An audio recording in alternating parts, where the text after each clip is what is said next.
থাকতেই ফের ঘটল আরও একটি এক্সপ্রেস ট্রেন দুর্ঘটনা। সঙ্গে সঙ্গেই উল্টে গেল ট্রেনের দুটি বগি। এই দুর্ঘটনার ফলে কি কি ক্ষয়ক্ষতি হয়েছে, কোথায় ঘটেছে এই দুর্ঘটনাটি, সমস্ত কিছু আপনাদেরকে এই ভিডিওটিতে একদম লাইভ আপডেটেই জানিয়ে দেব।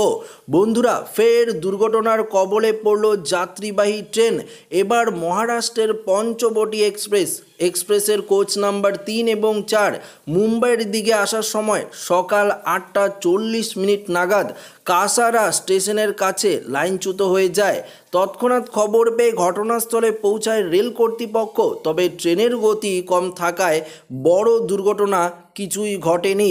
সকাল 9টার কিছু পরে পুনরায় কোচগুলি সংযুক্ত করা হয় এবং পুনর্সংযোজিত ট্রেনের সুরক্ষার সম্পর্কে আশ্বস্ত হওয়ার পরে ট্রেনটি 9:15 নাগাদ মুম্বাইয়ের দিকে চলে যায়।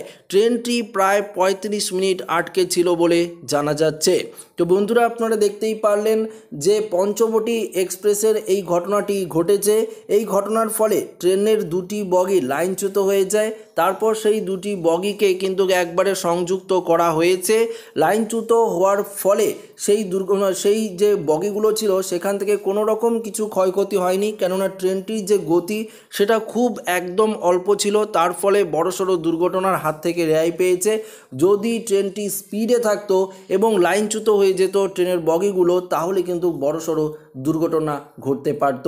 তো অবশ্যই কিন্তু রেল কর্তৃপক্ষকে নজর দিতে হবে, কেননা বারবার যদি এই ধরনের দুর্ঘটনা ঘটে তাহলে কিন্তু বড়সড় বিপদ পড়তে পারে সমস্ত যাত্রীরা। তো আশা করি এই ভিডিওটি প্রত্যেকের ভালো লেগেছে। এই ভিডিওটি ভালো লাগলে লাইক করবেন, সাথে শেয়ার করবেন, নতুন হয়ে থাকলে চ্যানেলটিকে সাবস্ক্রাইব করবেন। ধন্যবাদ।